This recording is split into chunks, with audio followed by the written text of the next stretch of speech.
When people enter the Indian Police Service, the IPS, they are starry-eyed and they have Singham-like idealism in mind. But as days roll by and they become part of the system, their idealism waxes and wanes. And the first sign of this is when the officer begins to think in terms of what his political boss wants rather than what the law demands. My first rendezvous with a politician was way back in August 2004. I was in my first independent charge as the police head of any district. I was posted in Dharwad district. I was just a month old in that post. The local court had issued a non-bailable warrant against the then Chief Minister of Madhya Pradesh. Executing non-bailable warrant meant arresting her. Eventually, this incident led her to resign from the post of Chief Minister. But for me, trust me, though this incident involved a person as high profile as the Chief Minister of a state, this has been the easiest to challenge till date. In India, we have a deep-rooted menace of VIP culture. The VIPs, particularly the politicians, are given special treatment of various kinds, one such being policemen given as gunmen to politicians. Now, in most of the situations, even when there is no real threat, gunmen are given as status symbols. And the more the gunmen, the higher the status it is perceived. And it's not an exaggeration at all that many a time most of these gunmen are used as boys to run errands. I was posted as the Deputy Commissioner of Police, Bengaluru City Armed Reserve, and my job was to supervise man management, personnel deployment, and therefore I took stock of the situation as to where my boys had been deployed. And to my utter shock, I found that a number of politicians, the public representatives, the MLAs, MPs, MLCs, and so on, had kept gunmen in excess of the authorized number they were supposed to keep. Now, I made a list. There were 82 politicians who had kept about 216 gunmen in excess of the number they were entitled. I started withdrawing them. The first resistance came from my own boss, who reprimanded me in front of my subordinate officers. Yet, undeterred, I completed the task. I withdrew till the last excess gunman came back to the unit. In the same stroke, I also withdrew 8 brand new SUVs kept by the then ex-Chief Minister of Karnataka. The man had stepped down from the post of Chief Minister,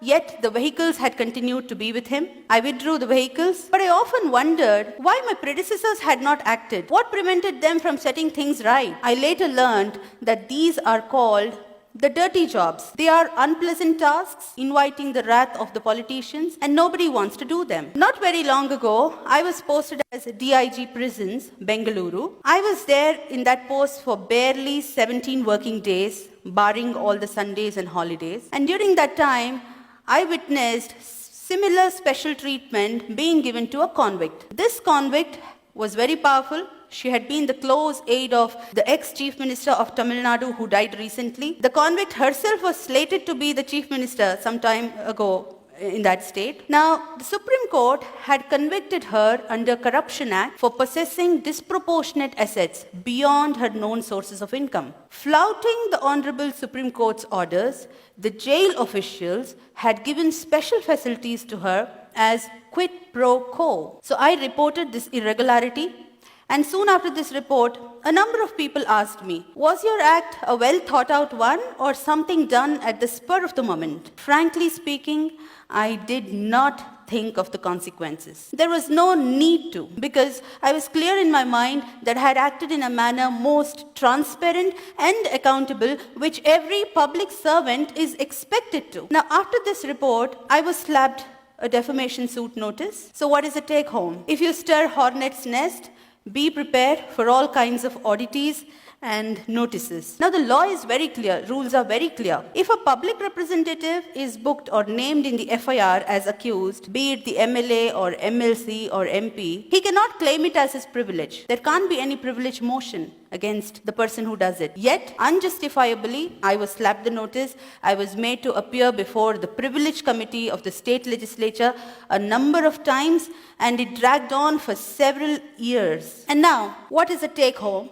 what is the lesson that the politician is driving home in this? He is trying to teach the lesson to a bureaucrat. If you take me head on, this is what is going to be meted out to you. He is creating a fear psychosis in the mind of not just that particular individual bureaucrat, but in the whole clan of bureaucrats. And if the bureaucrats gets scared and succumbs, the politician succeeds in his purpose. Trust me, not many officers are willing to face such notices, because for acts done in official capacity, these kind of notices create a lot of personal discomfiture. They take away personal time, energy, peace of mind, and of course money if you have to fight it out in the court of law, and therefore nobody wants to face them. But in my personal opinion, just like every occupation has its own occupational hazards, these notices, be it the privilege notice or the contempt notice or any other kind of notice, defamation notice, whichever, they are the occupational hazards which have to be faced boldly by the bureaucrat. Now,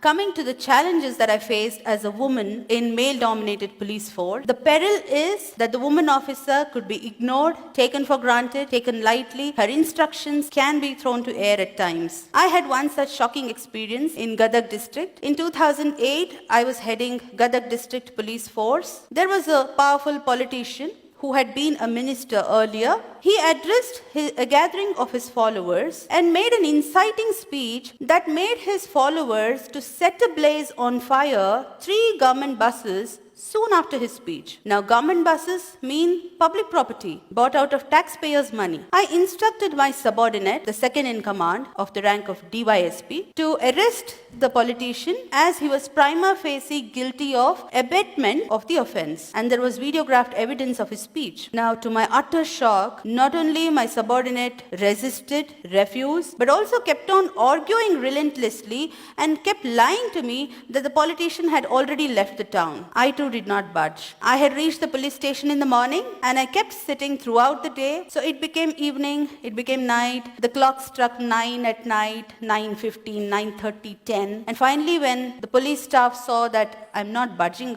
out, they somehow managed to get the politician to the police station. And then I instructed the station house officer of the police station to carry on the arrest procedures legally and to hand him over to the judicial custody, which was carried out. Now, upon the subordinate who had been lying to me, I took upon an inquiry and found that he was in constant touch with that politician over phone, though he had been lying to me that he was nowhere to be found. To this effect, I sent a report against the subordinate, the DSP, to the government as well as the Election Commission of India, because by that time election machinery was in place, and the government suspended him and he remained in suspension for more than a year. Now, challenges therefore are manifold, yet if the officer is willing to take risks, if the officer has nothing to hide, if he is clear in mind that he has acted lawfully and is fair, if he does not cling on to politicians for perks, cushy postings and so on, and last but not the least, if he has kept his bags packed ready to move out anytime if transferred, then such an officer, he or she, becomes a force to reckon with. Now, you might see that it's a commonplace knowledge that the MLAs, the MPs, the MLCs, these posts are created under the Constitution of India, but one must not forget that it is under the same Constitution, the All India Services, the IAS, the IPS are created. And Article 311 of the Constitution gives complete protection to the bureaucrat for acts done in official capacity, and it is available to every officer in the country, including the state services. So the day the bureaucrats are able to come out of the phobia of transfers, the phobia of politicians, we will have the best bureaucracy in the world. Karl Marx once said, bureaucracy is an iron cage, but I find that our bureaucrats have chained themselves. They are the ones holding the chains. The day they break away from these self-imposed chains, the day they start exercising their real power, we will see a new India. Thank you.